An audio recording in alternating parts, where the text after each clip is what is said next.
Hello, YouTube. People have been asking me my opinion on what the shadow people are. Personally, I don't know a lot about what shadow people are. I can only tell you what my experience of these beings are.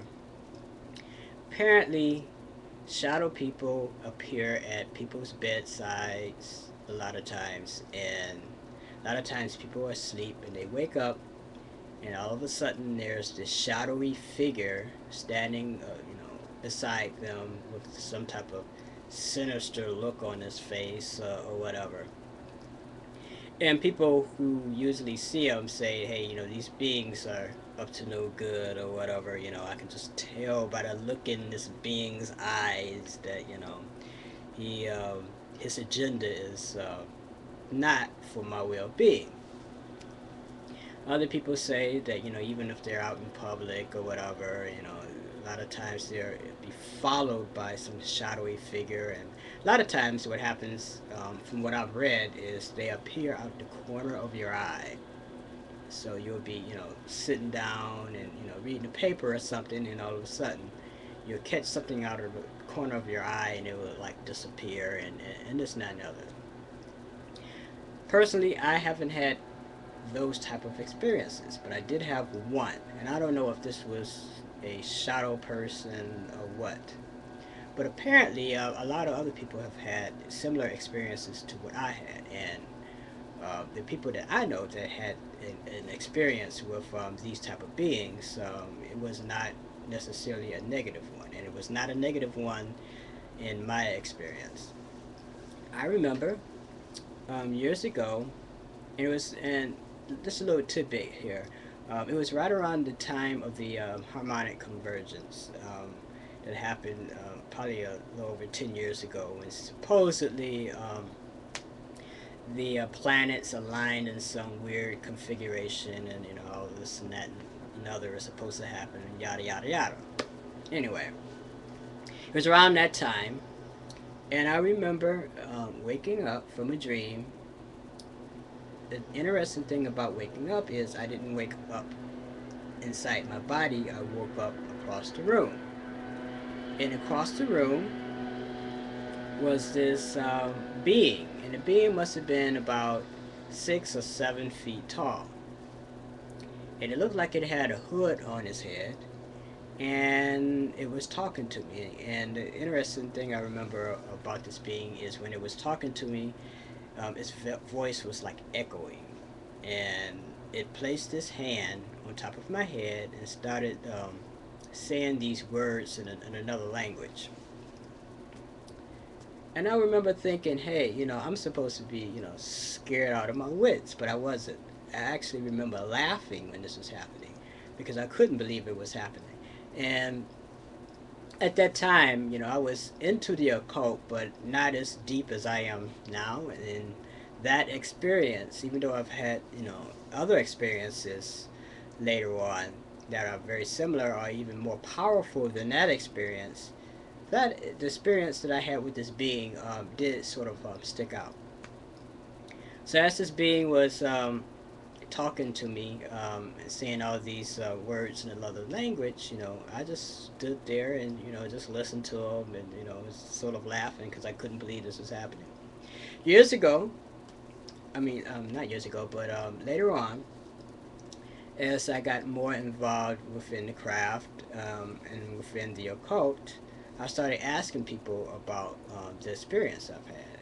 And I come across this one lady, and I asked her about it, and she said that she thinks that this being somehow gave me a blessing, you know. And to me, it seemed like a blessing. It might have been some type of initiation. I don't know.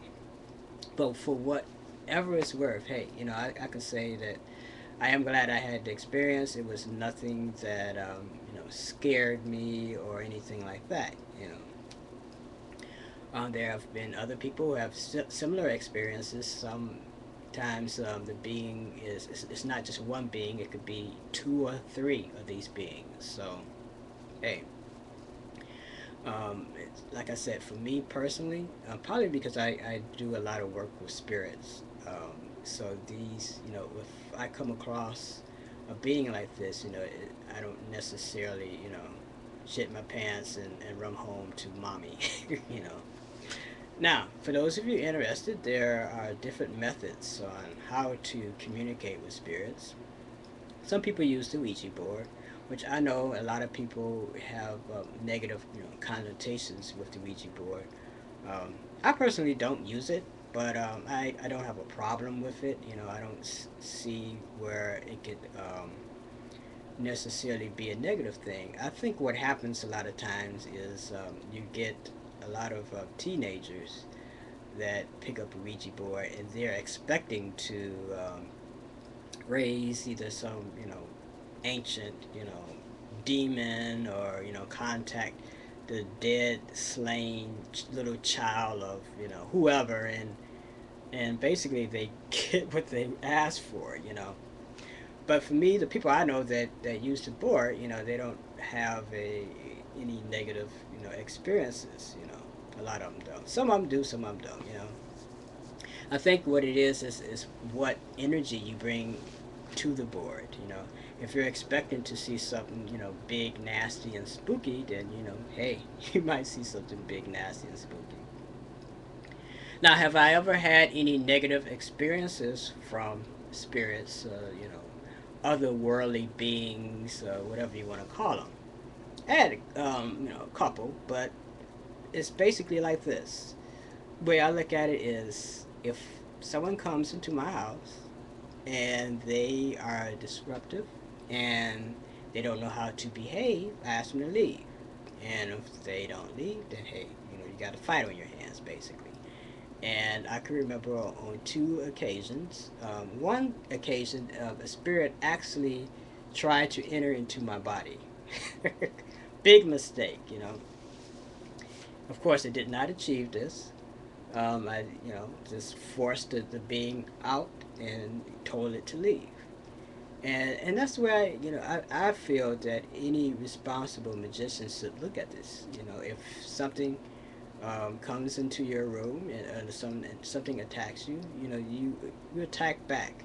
One of the things you don't want to do is show this being fear. If you show it fear, it's going to feed off of it, just like a vampire or whatever. It's going to feed off that fear energy. But 9 times out of 10, if you stand your ground and if you say, "Get the what out of my house," it would do that. And if it doesn't do that, then hey, you attack back. And if it brings so-called friends with it, I've heard this happening, then you bring friends.